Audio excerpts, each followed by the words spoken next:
The amber glow of Marlowe's lounge wrapped around expensive leather and polished mahogany like a well-kept secret. Ice clinked softly in crystal glasses, and somewhere a saxophone played low enough to feel rather than hear. I sat at the bar nursing a water I didn't want, shoulders curved inward, trying to become furniture. Coming here was a mistake. Victor slid onto the stool beside me, too close, always too close, his cologne arriving before his smile. To anyone watching, he looked concerned. Attentive, even. The kind of well-dressed professional checking on someone he cared about. "Clara," he said, my name shaped like an apology he'd never mean. "You can't keep avoiding me like this." My hands tightened around the glass.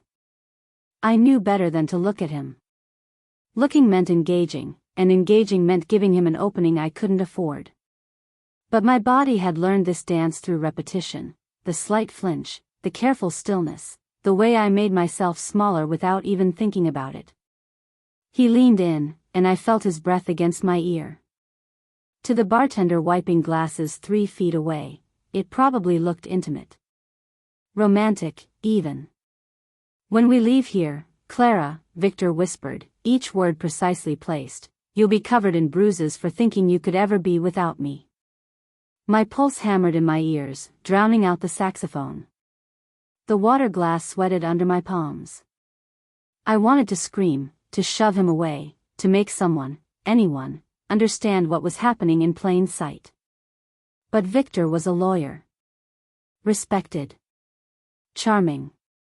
And I was just an elementary school teacher who'd already tried telling people once before. That's when I noticed the man 3 seats down.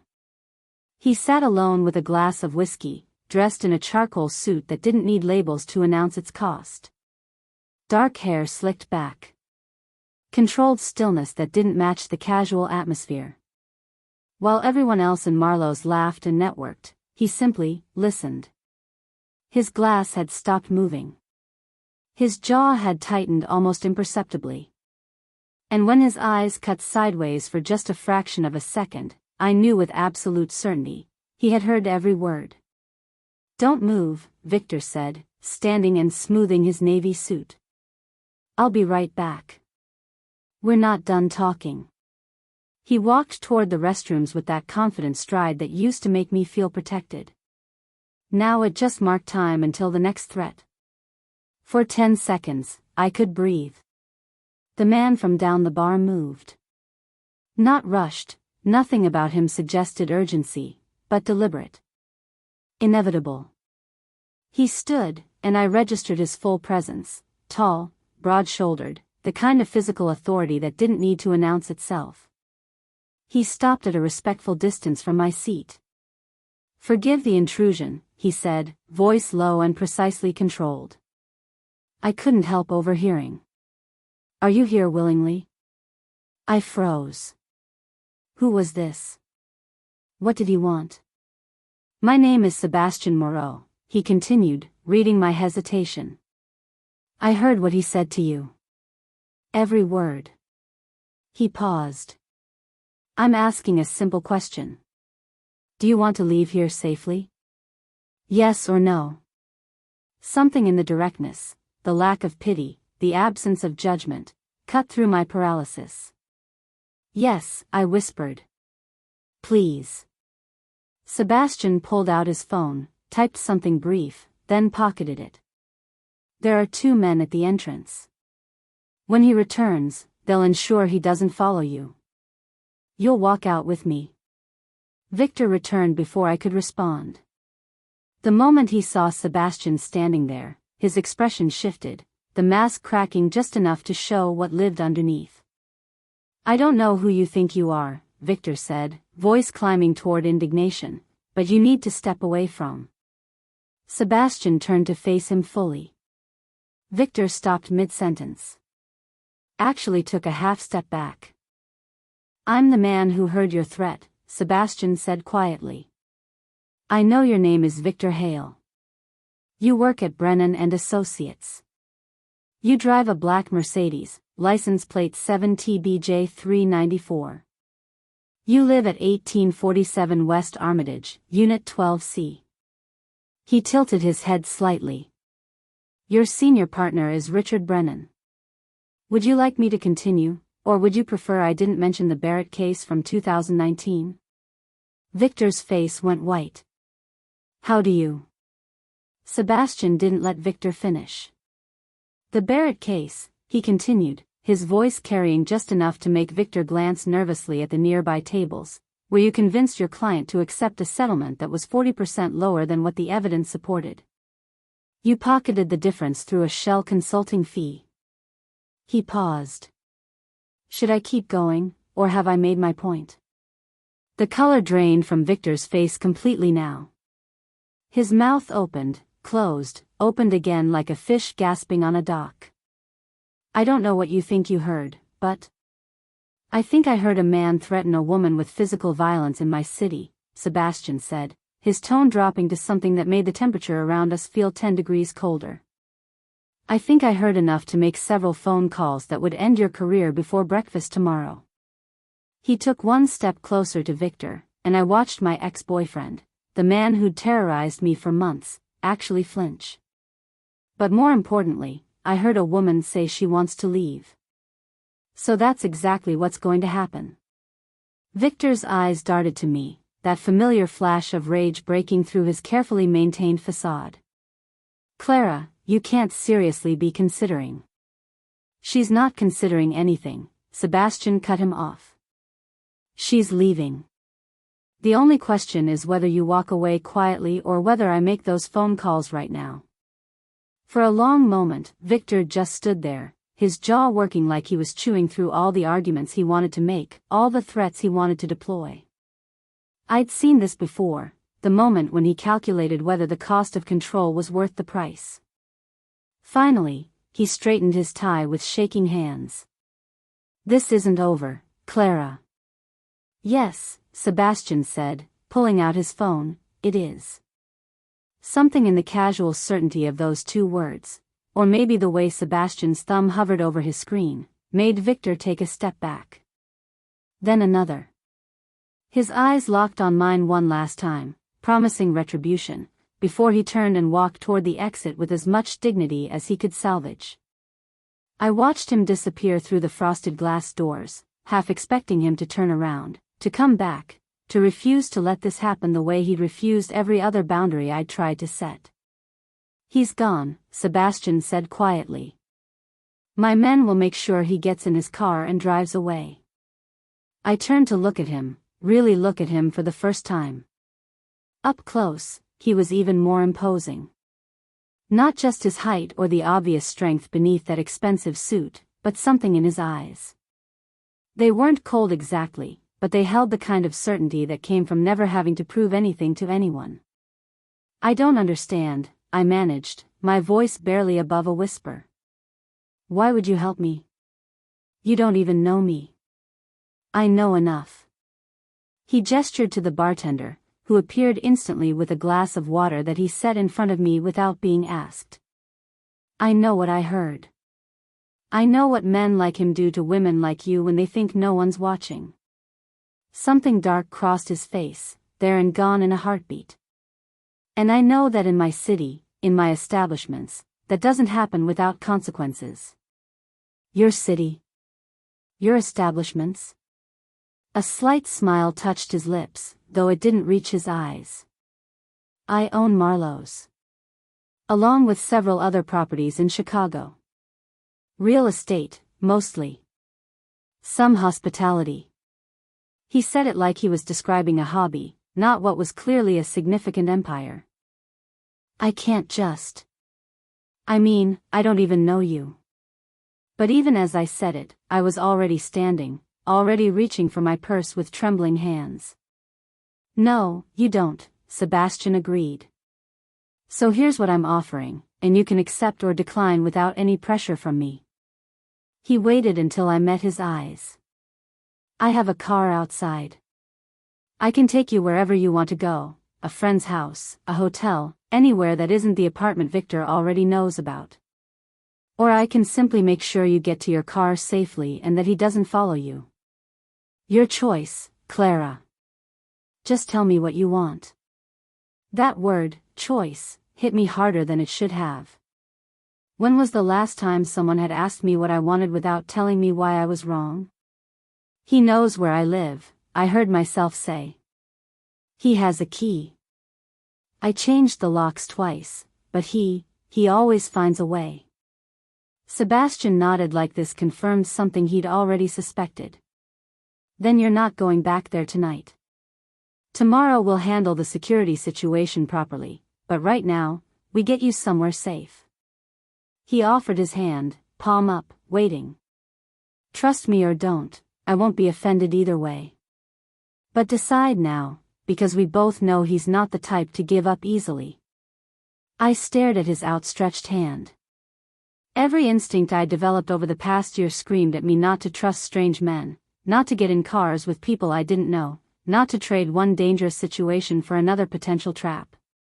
But something in Sebastian's stillness, in the way he'd intervened without making it about him, in how he'd given Victor the choice to leave instead of forcing a confrontation, something in all of that felt different. I took his hand. His grip was warm, steady, and when he helped me off the bar stool, he released me immediately. Let's go, he said simply, and guided me toward the door where two men in dark suits stood waiting, their eyes scanning the street outside like sentries. I was leaving with a stranger. But for the first time in months, I wasn't walking towards something I feared. The car was a black SUV with windows tinted dark enough to make the Chicago streets look like they were underwater. I sat in the back seat, Sebastian beside me at a respectful distance, while one of his men drove and the other sat in the passenger seat with the posture of someone who expected trouble.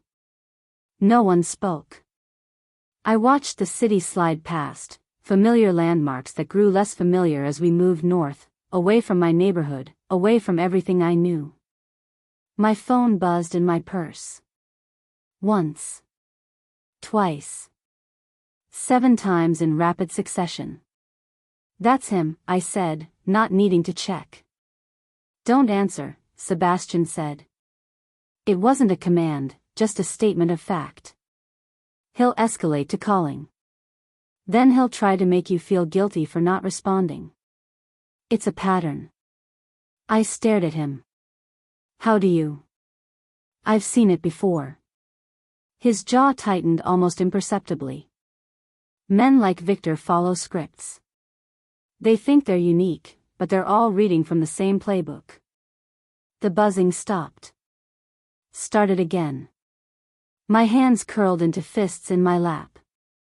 We drove for another 20 minutes before turning onto a private road that wound through gates I hadn't even seen open. Trees lined the drive, their branches creating a tunnel that blocked out the streetlights. When we finally stopped, I couldn't see any neighboring houses, just manicured grounds and a modern structure that looked like something from an architecture magazine. Where are we? I asked, hearing the tremor in my voice. My home, Sebastian said, already opening his door. It's secure. No one gets past the gate without authorization, and the property has surveillance on every approach. I didn't move. He noticed, pausing halfway out of the vehicle. You can stay in the car if you'd prefer. I won't force you out. But it's going to be a long night sitting here. The driver and the other man had already exited, giving us privacy. I could see them standing by the entrance, far enough away not to overhear but close enough to intervene if needed. I don't know you, I said again, hating how small my voice sounded. No, Sebastian agreed. You don't. But you knew Victor, and look where that got you. He climbed out, then leaned back in. I'm offering you a locked door and a bed for the night. Nothing more. The door locks from the inside, Clara. You'll have complete privacy. In the morning, we'll figure out next steps. But right now, you need rest, and you need to not be wherever Victor thinks you'll be. He was right. I hated that he was right. I followed him inside. The interior was exactly what I'd expected, expensive, minimalist, perfect. Marble floors caught the warm light from fixtures that probably cost more than my annual salary. Everything was clean, modern, and utterly impersonal. Like a very expensive hotel. Or a very beautiful cage. Sebastian led me up a curved staircase to the second floor, down a hallway lined with abstract art I didn't have the energy to appreciate. He stopped at a door near the end. "This is the guest suite," he said, opening it to reveal a room that could have fit my entire apartment inside it. King-sized bed with white linens. Sitting area with floor-to-ceiling windows overlooking the grounds. An attached bathroom I could see through a half-open door. There are clothes in the closet, various sizes. My assistant keeps the room stocked. He gestured to a panel by the door. "This controls everything. Lights, temperature, locks. The door bolts from the inside with a physical deadbolt. No key override." I stepped inside, my shoes sinking into carpet so plush I could feel it through my soles. "My room is downstairs," Sebastian continued. "There's a phone on the nightstand. Press 1 and it'll connect to my cell. Press 2 for the main security line. You won't be disturbed unless you ask for something." It all sounded perfectly reasonable. Perfectly safe. Perfectly like a trap I wouldn't see until it closed. Sebastian must have read something in my expression because he stepped back into the hallway. "I know what you're thinking," he said quietly. "You're wondering if you've traded one controlling man for another. If this is just another kind of prison." He met my eyes.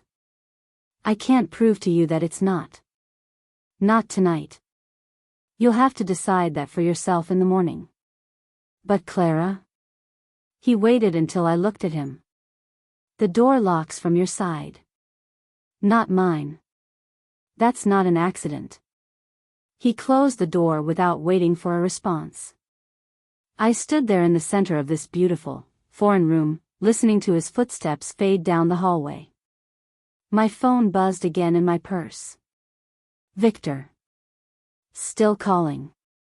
Still trying to maintain control through sheer persistence.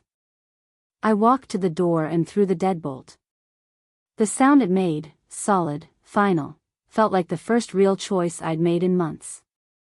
Then I sat on the edge of the bed in a stranger's house, in a room that cost more than I'd make in a year, and tried to decide if I'd been rescued or just captured more elegantly. Outside the windows, I could see the ground stretching into darkness, lit by security lights that made everything visible. Nothing could get in. But could I get out? I woke to sunlight streaming through windows I didn't recognize and had a moment of pure panic before memory caught up with reality. Sebastian's house. The guest suite. The deadbolt I'd checked 3 times before finally falling asleep in my clothes on top of the covers. My phone showed 23 missed calls. 14 texts. All Victor. There was a soft knock at the door. I froze, every muscle tensing. "Coffee's outside the door," Sebastian's voice came through, muffled but clear. "I'm heading to my office. There's food in the kitchen whenever you're ready. No pressure." I heard footsteps retreat before I could respond.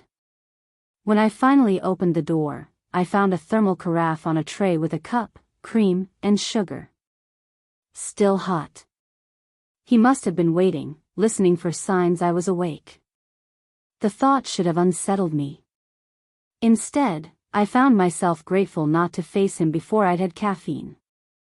I spent the morning exploring the boundaries of my gilded cage.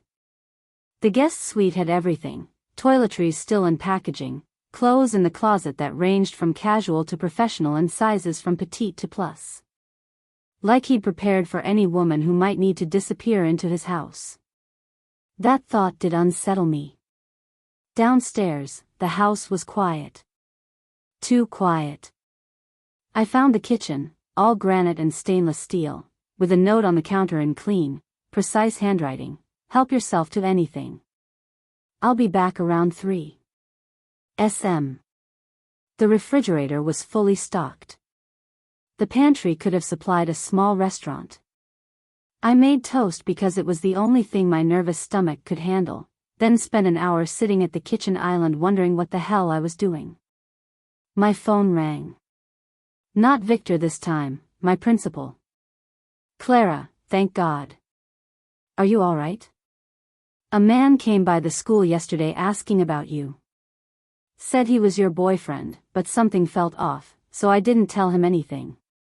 My toast turned to ash in my mouth. What did he look like? Tall, well-dressed. Navy suit. Very persistent. That's my ex, I managed.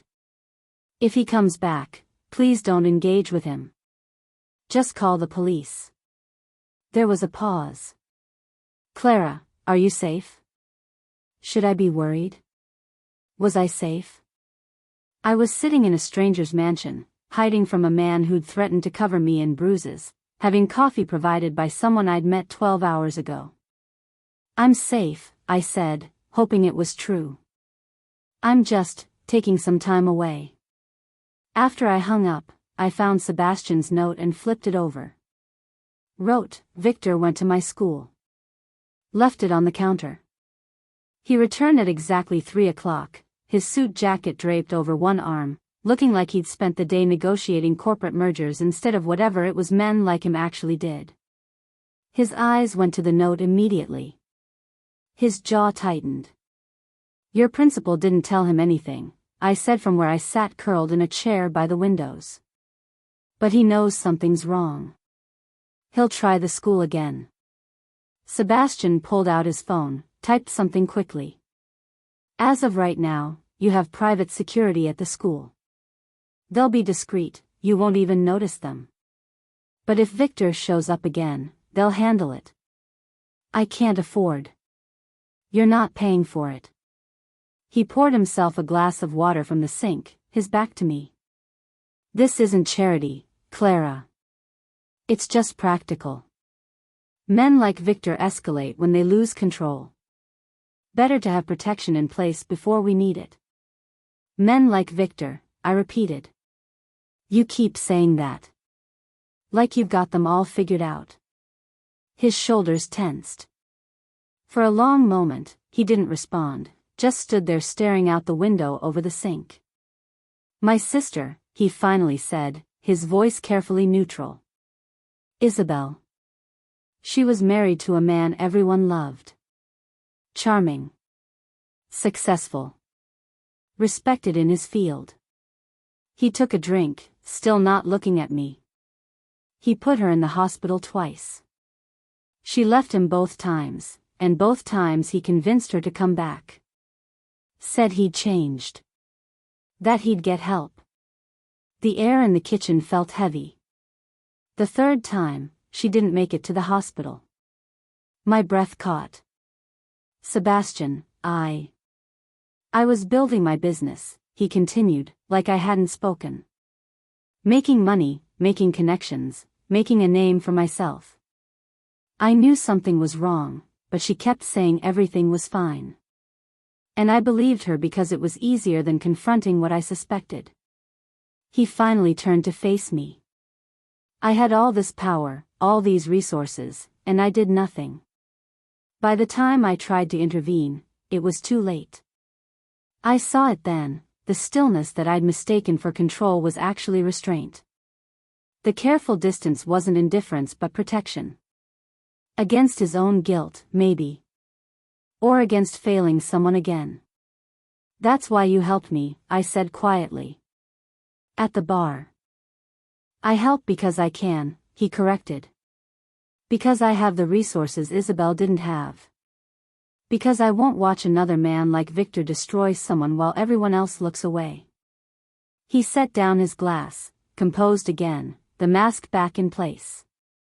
You're not a prisoner here, Clara. You can leave whenever you want. But while you're here, you're protected. That's not negotiable. I couldn't hide forever. The thought crystallized on my third morning in Sebastian's guest suite, watching my students' parents flood my email with concerned messages about the substitute teacher. 23 7-year-olds didn't understand why Miss Bennet had disappeared, and I couldn't keep letting Victor steal pieces of my life. I need to go back to work, I told Sebastian over breakfast, a routine we'd fallen into where he made coffee and I pretended not to notice how he always left before the silence became uncomfortable. He looked up from his phone, expression unreadable. It's been 3 days.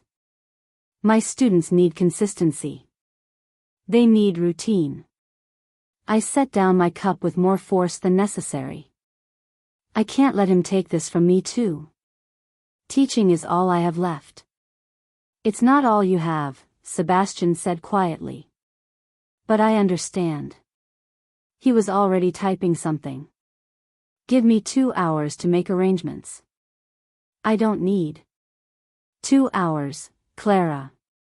Then you can go back to your classroom with proper security in place, or you can go back without it and we can have this conversation again after Victor shows up.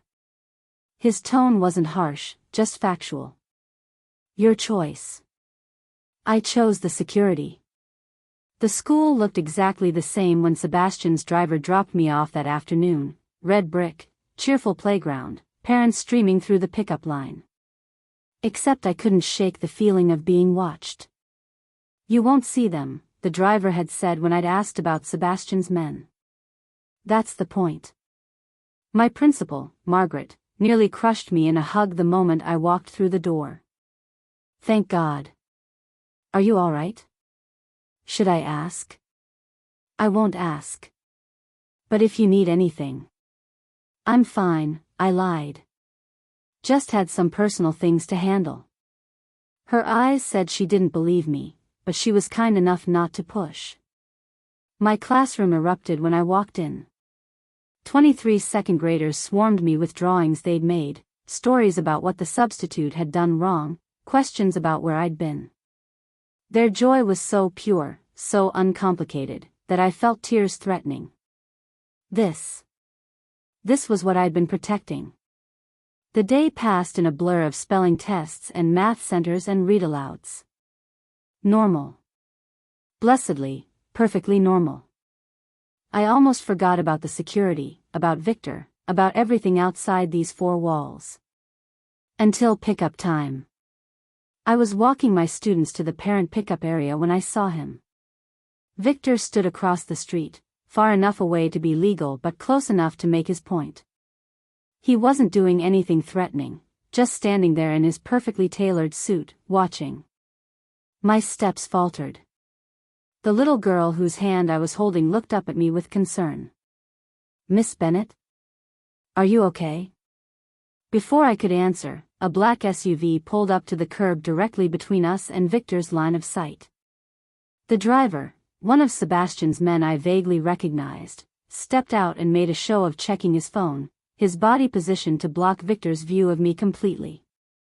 Another man I hadn't noticed before appeared on the sidewalk near Victor. Didn't approach him, didn't speak to him, just stood there. Close enough to make it clear he'd been noticed. Victor's face went through several expressions: confusion, recognition, anger. Then he turned and walked away. The whole thing took maybe 30 seconds. My students didn't notice anything unusual. Just another parent picking up, just another pedestrian on the sidewalk. But I'd seen it. The invisible wall Sebastian had promised. That evening, I found Sebastian in his home office, a room I'd been avoiding because it felt too intimate, too much like invading his private space. He looked up when I knocked, gesturing me in without hesitation. He was at the school today, I said. I know. My men sent me the report. He pulled up something on his computer, turned the screen toward me. Security footage showing Victor from multiple angles, arriving, watching, leaving. He stayed for 17 minutes. Never crossed the street, never approached any students or staff. Technically, he did nothing wrong. But he wanted me to know he could get to me. Yes. Sebastian closed the laptop. And now he knows he can't. Not without going through people who won't be as easy to intimidate as you've been. I should have been offended by that. Instead, I felt something else, a strange kind of relief. "Your men," I started. "How long will they?" "As long as necessary." He said it like it was already decided, non-negotiable. "You focus on your students.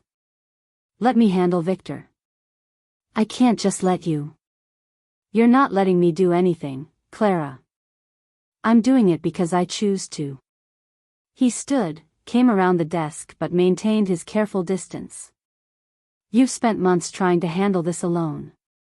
You've tried restraining orders, changed locks, made yourself smaller hoping he'd lose interest. None of it worked because men like Victor don't stop until they're forced to stop. And you're going to force him? I'm going to make it very clear that the cost of continuing to harass you is higher than his ego can afford." Something dark flickered across his face. "He'll either accept that and move on, or he'll escalate. Either way, you won't face it alone." I looked at this man who'd become my shadow protector, who kept his distance but anticipated every need, who'd wrapped me in security I didn't know existed. "Thank you," I said, inadequate but true. "Don't thank me yet," Sebastian replied. "Men like Victor don't give up easily. This is just the beginning." The email arrived on a Friday afternoon, right as I was cleaning up glitter from an art project that had gotten enthusiastically out of hand. Subject: Notice of Complaint, Illinois State Board of Education. My hands went numb. I sat at my desk after the students left, staring at the words that didn't make sense. A formal complaint had been filed against my teaching license. Allegations of emotional instability and erratic behavior that created an unsafe learning environment. The complaint cited my sudden unexplained absence, paranoid behavior, and involvement with dangerous individuals. Victor's signature was at the bottom, along with 2 other names I didn't recognize. My phone rang. "Margaret." "Clara, I just got a call from the district office. They're asking questions about you. About your absences, about security personnel on campus, about," she paused. "About your mental state." "What the hell is going on?" "It's my ex," I managed, my voice shaking. "He's a lawyer. He's filing false complaints to get you fired," Margaret finished, her tone turning sharp. "That bastard. Don't worry, I'll fight this. You're one of the best teachers we have." But when I hung up, I knew Margaret's support wouldn't be enough. Victor had done this before, used the system as a weapon. He knew exactly how to make lies sound credible, how to bury someone in paperwork and procedure until they drowned. I drove back to Sebastian's house in a daze, the complaint printed out and clutched in my shaking hands. He took one look at my face when I walked in and set down whatever he'd been working on. "What happened?" I handed him the papers. His expression didn't change as he read, but I watched his jaw tighten, watched his fingers press a little harder against the paper's edges. When he finished, he was already pulling out his phone. "This is Victor establishing a paper trail," he said, typing rapidly. "He's building a narrative where you're unstable, where he's the concerned ex-boyfriend trying to help, where I'm the dangerous element in your life." He looked up. "It's actually clever. If he can get you fired, isolated, financially vulnerable, then I'll have to come back to him," I finished, the reality of it hitting me like a physical blow. "Or he makes me look so unstable that no one believes anything I say about him." "Yes." Sebastian made a call, stepping away to speak in low, rapid tones I couldn't quite hear. I sank onto the couch, staring at nothing.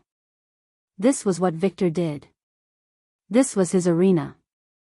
Courtrooms and complaints and legal maneuvers I couldn't begin to counter. What was I supposed to do? Hire a lawyer? I couldn't afford to fight a lawyer who did this for a living. Sebastian returned 20 minutes later with a woman I'd never seen before. She was in her 50s, dressed in an immaculate gray suit, carrying a leather briefcase that probably cost more than my car. Clara Bennett, Sebastian said, this is Patricia Vasquez, best defense attorney in Chicago. Patricia's handshake was firm, her eyes sharp and assessing. I've reviewed the complaint Mr. Moreau sent me. It's garbage, but it's well-constructed garbage. He's got 2 other signatures, likely colleagues he called in favors from. Makes it look less like a vendetta, more like legitimate concern. Can he actually get my license revoked? I asked, hating how small my voice sounded. Not with what he has here. But he can make your life hell during the investigation. Months of reviews, interviews, uncertainty. She sat across from me, pulling out a tablet. That's what he's counting on, that you'll break under the pressure. Give him what he wants just to make it stop.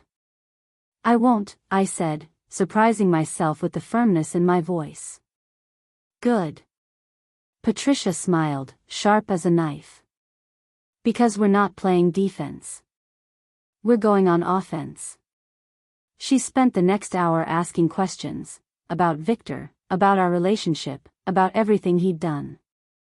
Every threat, every manipulative text, every time he'd shown up where he shouldn't be. She took notes with clinical efficiency, occasionally glancing at Sebastian, who sat quietly in the corner, watching. He's made a mistake, Patricia finally said. Filing this complaint creates a legal record. It opens him up to discovery. And if I can prove this is retaliatory harassment, which it clearly is, we can not only get the complaint dismissed, but we can file our own action against him for abuse of process. He's a lawyer, I protested. He knows all this. He's arrogant, Sebastian corrected. He thinks because you're a teacher and he's a lawyer, he can outmaneuver you. He doesn't realize you're not alone anymore. Patricia stood, snapping her briefcase closed. I'll file a response on Monday. In the meantime, document everything. Every call, every text, every time he shows up somewhere he shouldn't be. We're building our own case now. After she left, I sat in the deepening twilight, processing what had just happened. I can't afford her, I said quietly. You're not paying her. Sebastian. This is what I do, Clara. He moved to sit across from me, his posture relaxed but his eyes intense. I use my resources to protect people who can't protect themselves. That's not charity. That's just evening the odds. My phone buzzed. A text from an unknown number. You can make this all go away, Clara. Just call me. We can fix this together. V. I showed it to Sebastian. His expression went cold in a way I hadn't seen before. Forward that to Patricia. And Clara? He waited until I met his eyes. He's escalating because he's desperate. That makes him more dangerous, but it also means he's making mistakes. We just need to be ready when he makes the big one. I couldn't sleep. The complaints sat on my nightstand like a living thing, demanding attention even in the dark. Every time I closed my eyes, I saw Victor's signature, saw my career dissolving, saw myself exactly where he wanted me, desperate enough to come crawling back. At 2 a.m, I gave up and padded downstairs in borrowed pajamas, thinking I'd make tea and pretend that would help. Sebastian was already in the kitchen. He stood at the counter in dark pants and a white t-shirt I'd never seen him wear, no armor of expensive suits between him and the world. A bottle of whiskey sat open beside him, a single glass half full in his hand. He looked up when I entered, unsurprised. Couldn't sleep either, he asked. Keep thinking about all the ways this can go wrong. I moved to the kettle, needing something to do with my hands. All the ways he can win. Sebastian poured a second glass without asking, slid it across the counter toward me. He's not going to win. You can't know that. I can. He took a drink, watching me over the rim. Because men like Victor are predictable. They follow patterns. Push here, they react there. Apply pressure in the right places, they collapse. I picked up the glass he'd poured, the amber liquid catching the under-cabinet lighting. You sound like you've done this before. I have. He leaned against the counter, that careful distance he always maintained shrinking slightly in the intimacy of the dark kitchen. Not exactly this, but close enough. Men who think power means controlling others. Men who've never faced real consequences. And you give them consequences. I show them what real power looks like. He said it without arrogance, just fact. Victor thinks power is intimidation, manipulation, using the system to hurt people. That's not power. That's just cruelty with a law degree. I took a sip of the whiskey. It burned going down, warmth spreading through my chest. Then what is real power? Sebastian was quiet for a long moment, swirling the liquid in his glass. Restraint, he finally said. Knowing you could destroy someone and choosing not to. Having resources, connections, leverage, and using them only when necessary. That's the difference between men like Victor and men like me. He needs to prove his power constantly. I only use mine when it matters. And I matter? The question came out softer than I intended. His eyes met mine, and for the first time since I'd met him, I saw something unguarded there. Yes. The single word hung between us, weighted with meaning I wasn't sure I was ready to examine. Why? I asked. Because of your sister? At first, maybe. He set down his glass, ran a hand through his hair, usually perfectly styled, now disheveled from sleep or stress or both. But that's not why anymore. Then why? He moved around the counter, closing some of the distance but still maintaining that invisible line he never crossed. Because you're stronger than you think you are. Because you went back to your classroom even though you were terrified. Because you're not asking me to fight Victor for you, you're asking me to stand beside you while you fight him yourself. He paused. Because when I look at you, I don't see someone who needs saving. I see someone who just needs the right weapons. Something in my chest cracked open. I don't feel strong. I feel like I'm drowning and you're the only thing keeping me above water. That's what drowning feels like right before you realize you can swim. He said it so certainly, like he could see a version of me I couldn't see myself. Victor spent months convincing you you're weak, that you need him, that you can't survive alone. But you've been surviving, Clara. You left him. You built a life. You protected your students even when you couldn't protect yourself. That's not weakness. Then why does it feel like he's winning? Because he's loud and you're quiet. But quiet doesn't mean powerless. Sebastian picked up his glass again, took another drink. You know what scared Victor at that bar? Not my money or my connections or my threats. It was your silence. The fact that you didn't argue, didn't defend yourself to him, didn't give him anything to work with. You just left. That's the thing men like him can't handle, when their victims stop performing the role they've been assigned. I thought about that. About how Victor had always needed me to react, to cry, to apologize, to engage with his narrative. And how the moment I'd stopped, he'd fallen apart. You do that too, I said, understanding crystallizing. The restraint. The distance. You don't need people to know how powerful you are because you already know. A slight smile touched his lips. Exactly. Is that why you've been keeping me at arm's length? The careful distance, the separate floors, the professional boundaries? The smile faded. I keep my distance because you've spent months with a man who didn't respect your boundaries.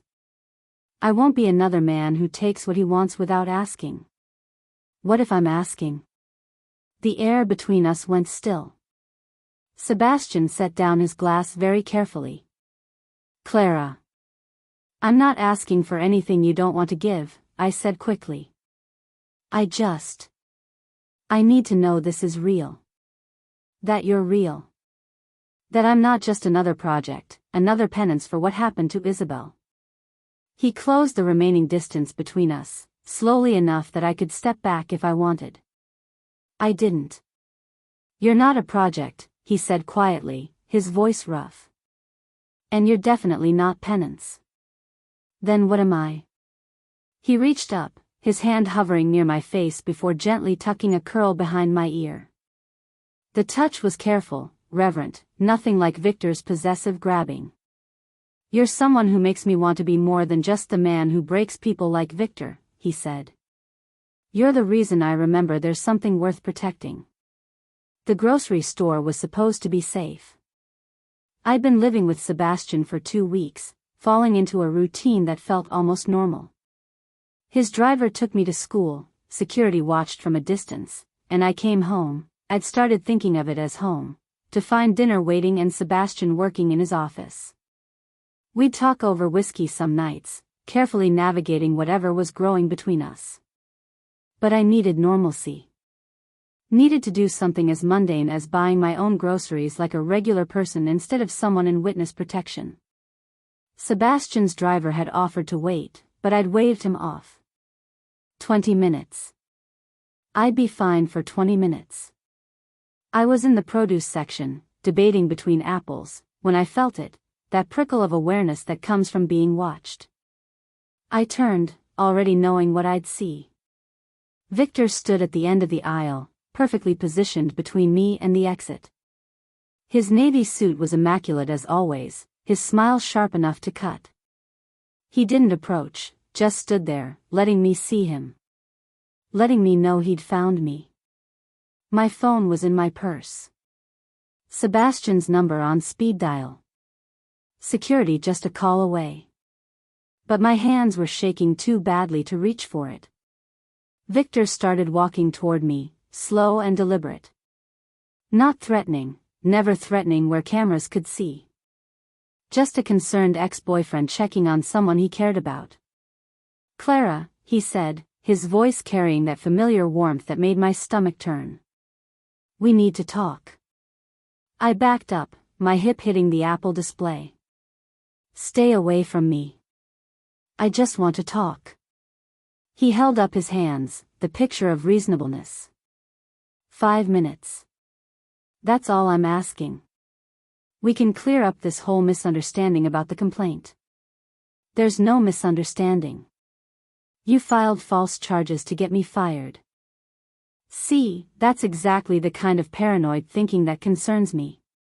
He took another step closer, and I could smell his cologne, the same scent that used to mean safety and now meant danger. You're not thinking clearly, Clara. This man you're staying with, this criminal. Sebastian's not. He's a thug with money. Victor's mask slipped, just for a second, showing the rage underneath. You think I don't know who Sebastian Moreau is? What he does?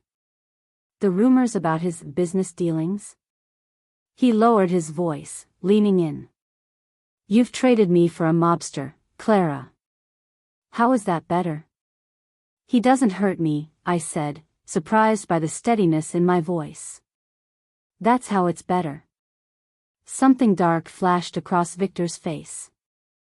I never hurt you. I loved you. Everything I did was because I loved you. You threatened to cover me in bruises. I was upset. You were ignoring me, making me crazy. He caught himself, smoothed his expression back to concerned.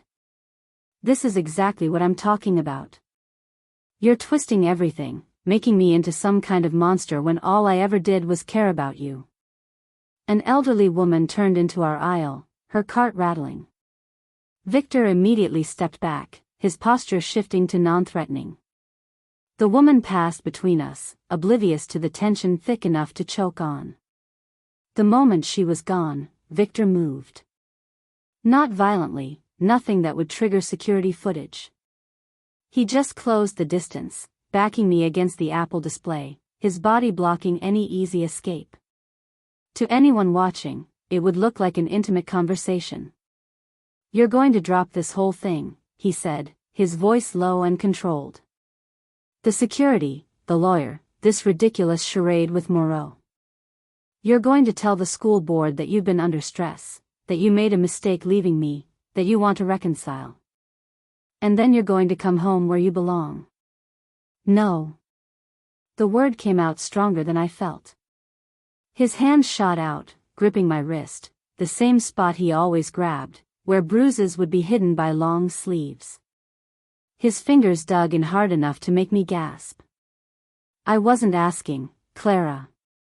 I'm telling you how this ends. You think Moreau can protect you? I've already filed motions to freeze your bank accounts pending the investigation. Your credit cards will be declined by Monday. Your car payment will bounce. Your student loans will default." He smiled, cruel and triumphant. "I know every weak point in your life, and I will systematically destroy each one until you have nowhere else to go but back to me. Security, I managed.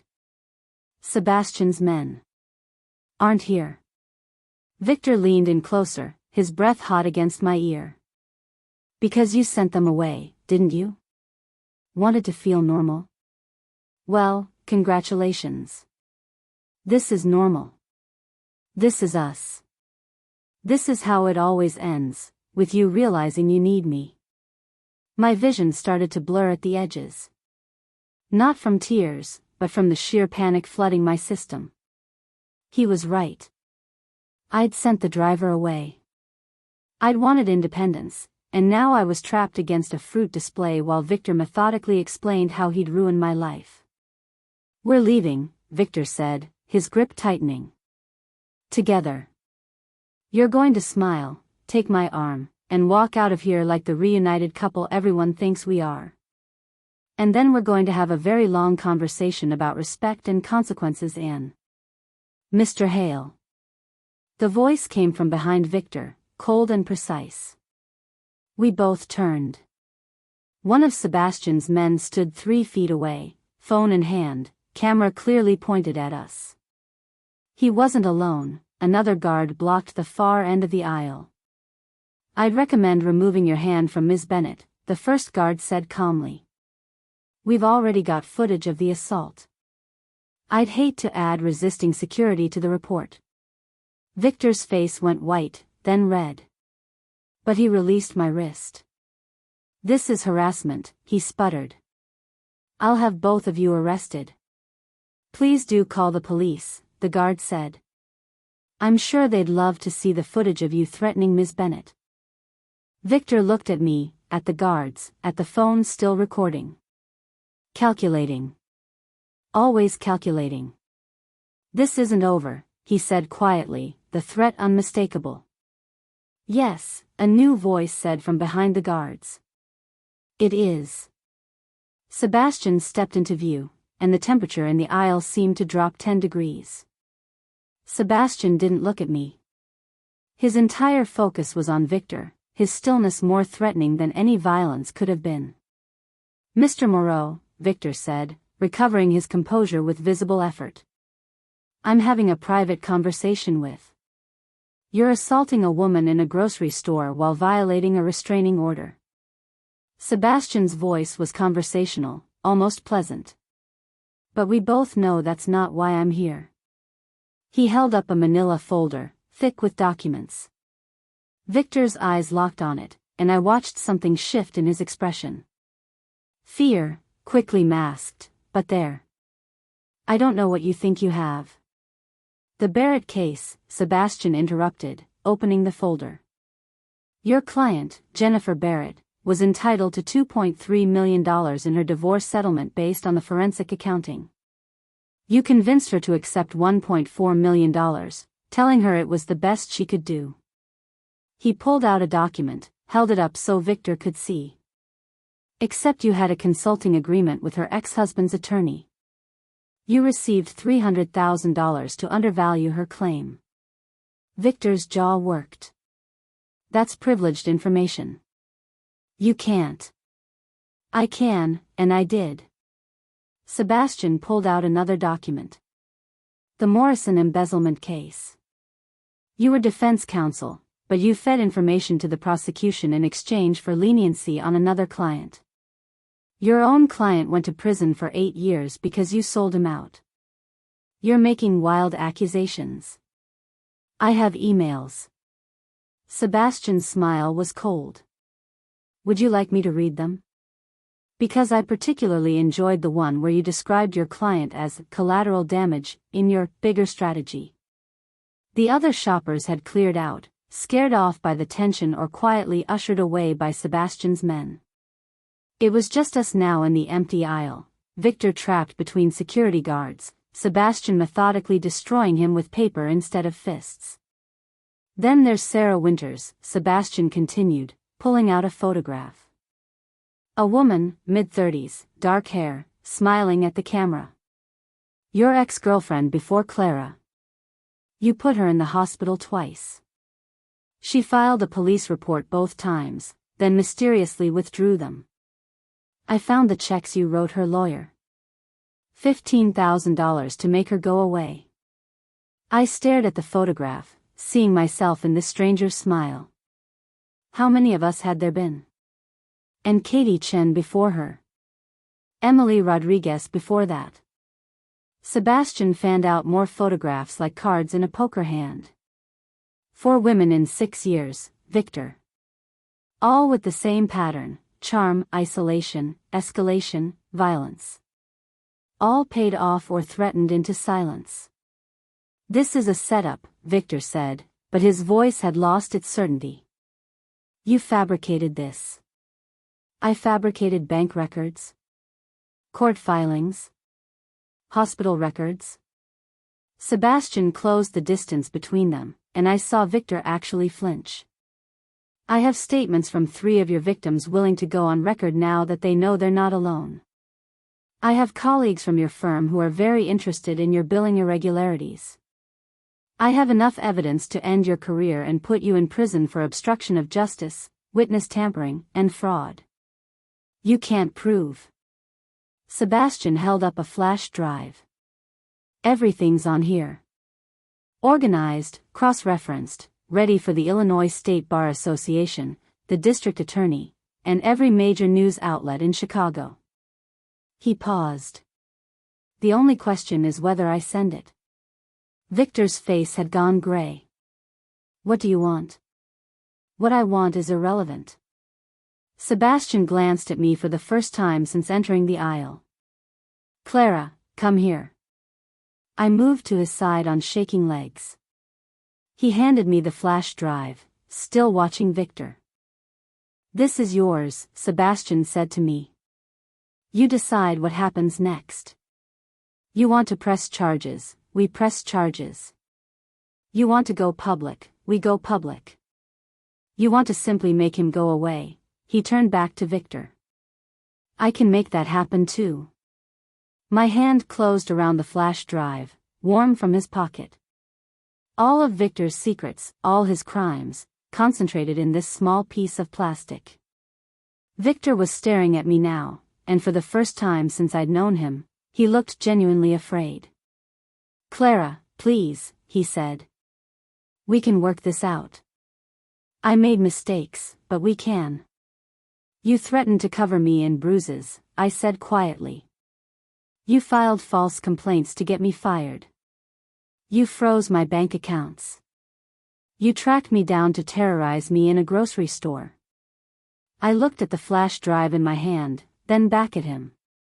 You never loved me, Victor. You just loved controlling me. That's not. It's exactly true. I took a breath, feeling something settle in my chest. Here's what's going to happen.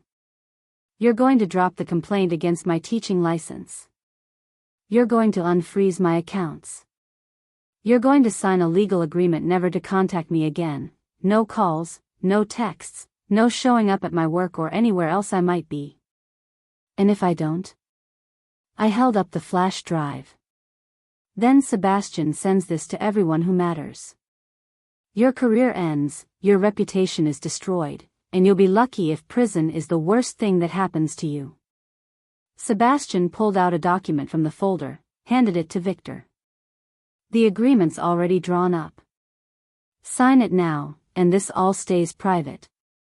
Refuse, and by tomorrow morning, every lawyer in Chicago will know exactly what you are. Victor took the document with shaking hands, scanning it quickly with the trained eye of someone who'd built a career on reading contracts. This is extortion, he said weakly. No, I corrected. This is consequences. Sign it. He looked at me for a long moment, searching for something. The woman who used to apologize for making him angry, the woman who made herself small, the woman who believed his version of reality. That woman was gone.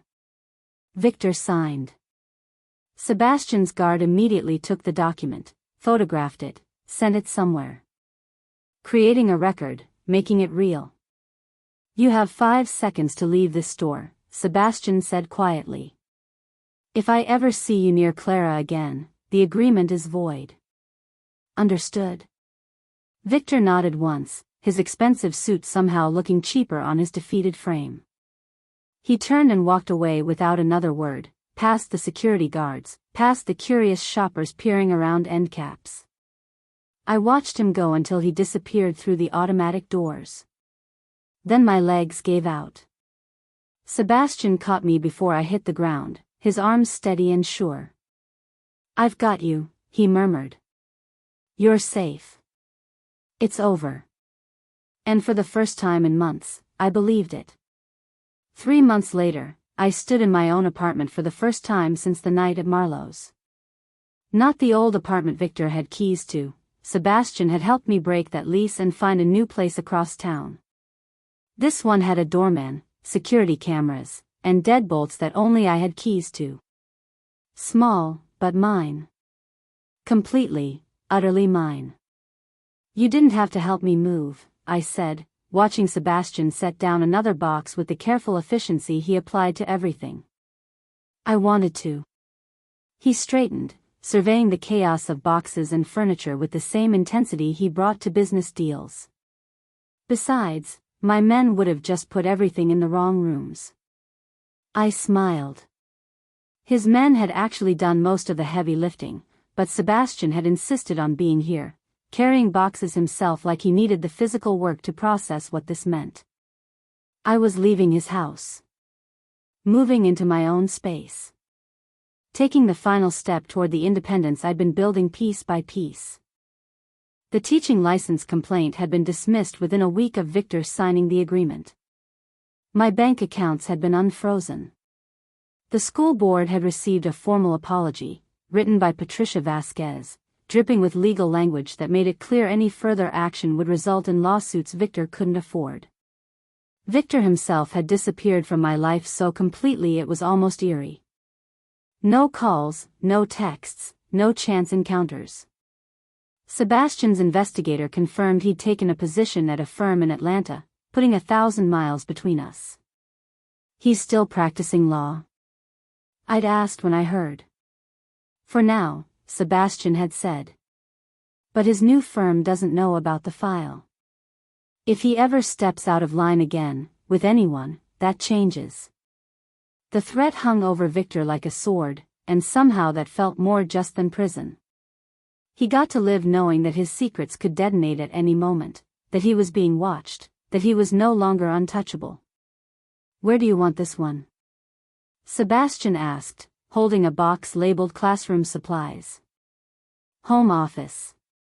I gestured to the second bedroom I'd already mentally converted into a workspace.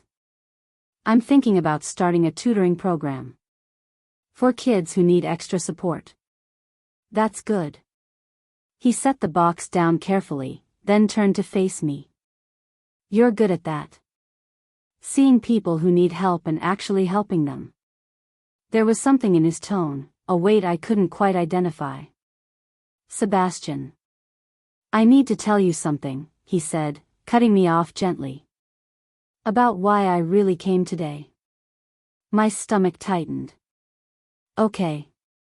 He moved to the window overlooking the street, his posture tense in a way I'd learned to read. When you first came to stay with me, I told myself it was about protection. About making up for failing Isabel. About using my resources to do something good. I know, I said quietly. You told me that. It was true. At first. He turned to face me. But somewhere between the whiskey conversations and watching you go back to your classroom terrified but refusing to quit, between seeing you stand up to Victor and take control of your own story, he paused. It stopped being about protection and started being about you. My breath caught. I'm in love with you, Clara. He said it simply, no dramatic declaration, just fact. Not because you needed saving, but because you didn't. Not really.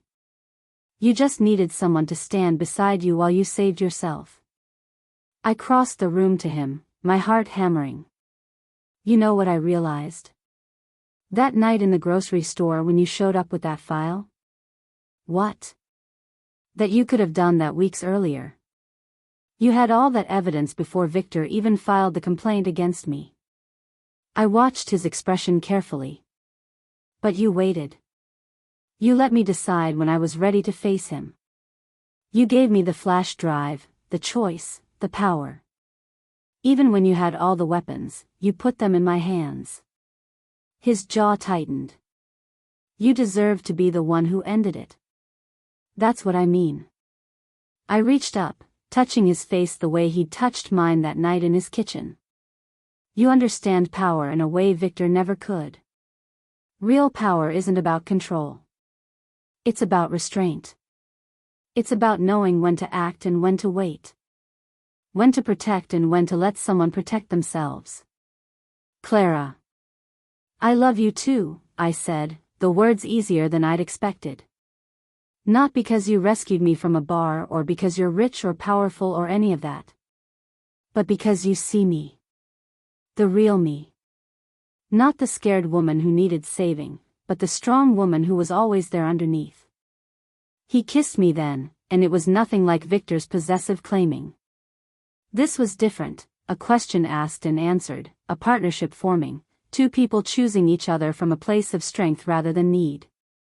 When we finally pulled apart, I was smiling. So, I said, how does this work? Do you have a protocol for dating someone who used to live in your guest room? I'm making it up as I go, Sebastian admitted. But I'm thinking dinner. Real dates. Getting to know each other outside of crisis management.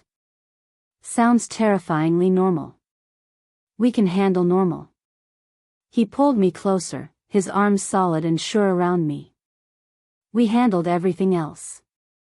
Outside my new window, Chicago stretched out in all directions, vast, complicated, full of possibilities. My classroom waited for Monday. My students needed me. My life, my real life, was finally beginning. And Sebastian was here, not as my protector or my savior, but as my partner. Someone who understood that the strongest relationships weren't built on rescue fantasies but on two people who'd each learned to stand alone choosing to stand together. Thank you, I said quietly, my head against his chest. For everything. Thank you, he replied, for teaching me that protection isn't about keeping someone safe from the world. It's about giving them the tools to face the world themselves. I pulled back to look at him. You're staying for dinner, right? I can't cook, but I can order excellent takeout. I'm staying, he promised. As long as you want me here. Good. I kissed him again, softer this time. Because I'm thinking long-term. The kind of partnership built on quiet power and whiskey conversations and knowing that neither of us will ever try to make the other smaller to feel bigger. The best kind, Sebastian agreed. And for the first time in longer than I could remember, I felt it fully, not just safety, but freedom. Not just survival, but the beginning of something better. I'd walked into Marlowe's lounge that night covered in invisible bruises, carrying the weight of months spent making myself small enough to avoid violence.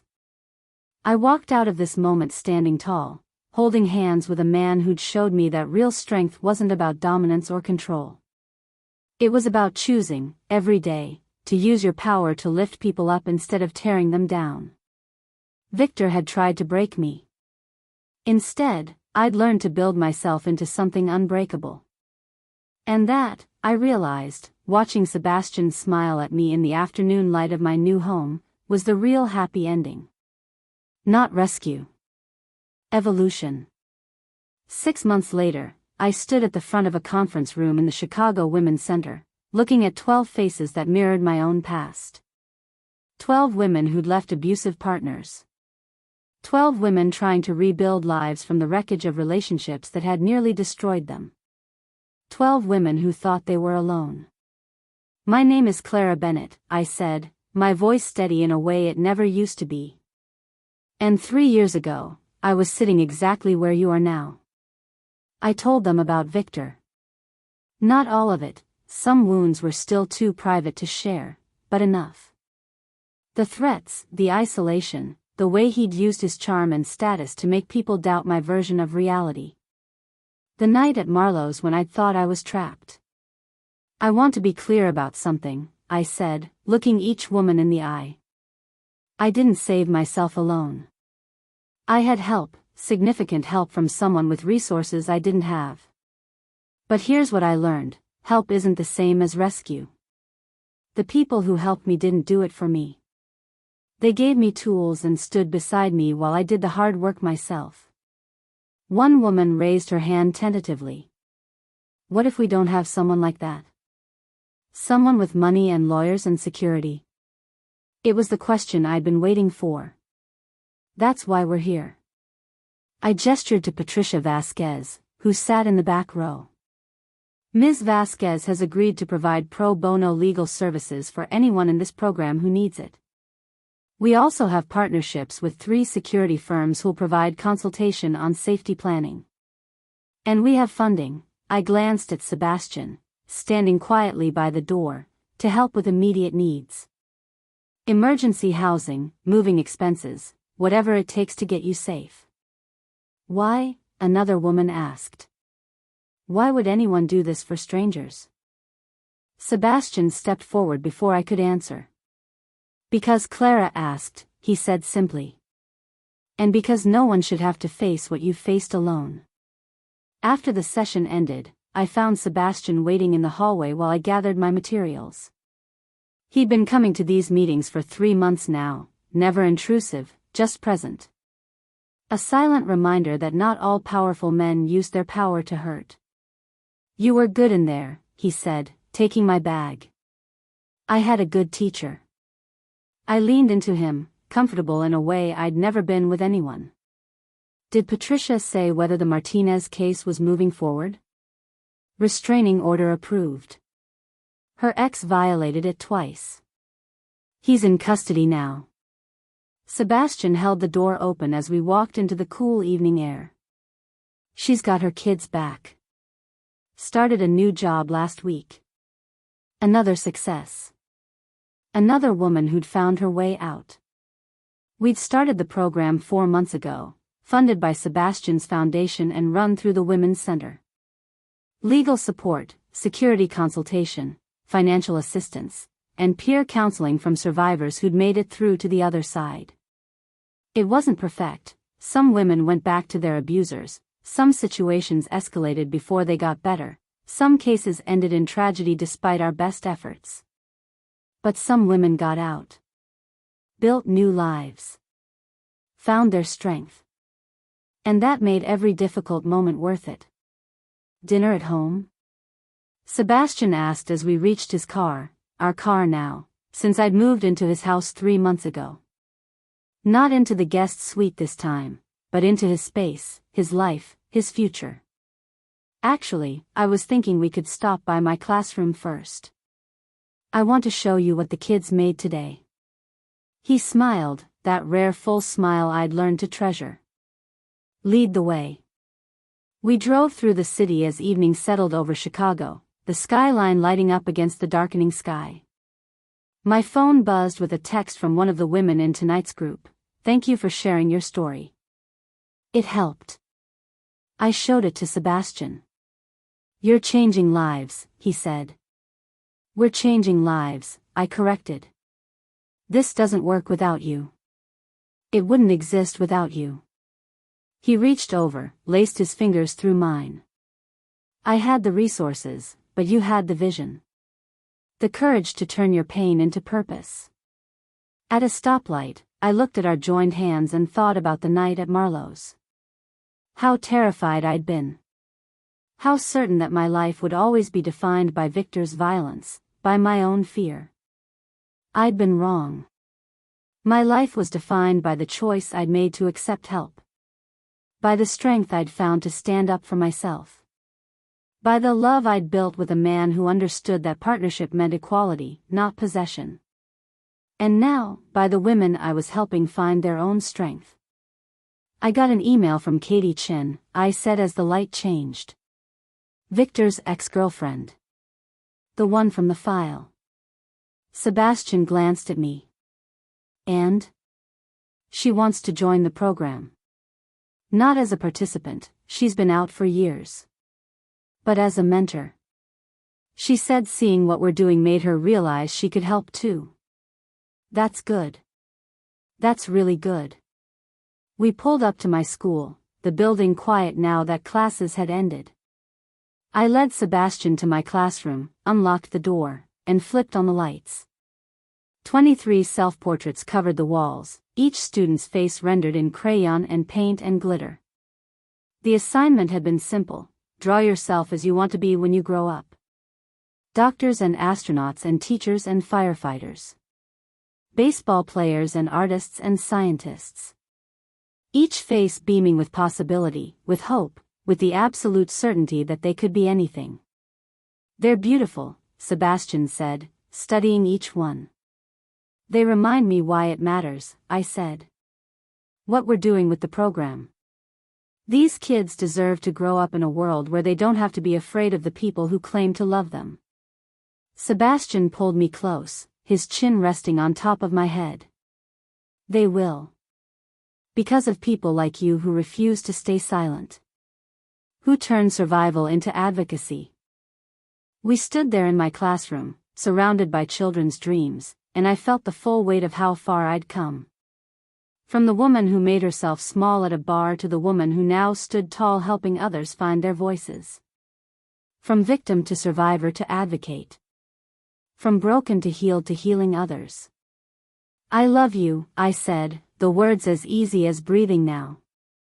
I love you too, Sebastian replied. Every version of you. The one I met at the bar, the one who stood up to Victor, the one standing here now changing the world one woman at a time. My phone buzzed again. Another text from the group: can I call you tomorrow? I think I'm ready to leave. I showed Sebastian. He kissed my forehead. Go ahead and respond. I'll wait. I typed back quickly, yes. Call anytime. You're not alone. Because that was the truth I'd learned in the months since Marlowe's, the truth that had transformed my life and now fueled my purpose. No one should have to face their demons alone. And those of us who'd made it through had a responsibility to reach back and pull others forward. Victor had whispered that I'd be covered in bruises. He'd been wrong. I was covered in strength, in purpose, in the quiet power that came from choosing to transform pain into protection for others. And that, I thought as Sebastian and I turned off the classroom lights and headed home together, was the truest victory of all. Not just surviving. Not just healing. But using what nearly broke you to build something that helps others break free. We drove home through the city I'd once been afraid to navigate alone, my hand in Sebastian's, my future stretching ahead bright and boundless and entirely my own. The woman who'd sat paralyzed at that bar was gone. In her place stood someone I was proud to be. Someone who'd learned that the opposite of control wasn't chaos. It was choice. And I was finally, fully, free to choose.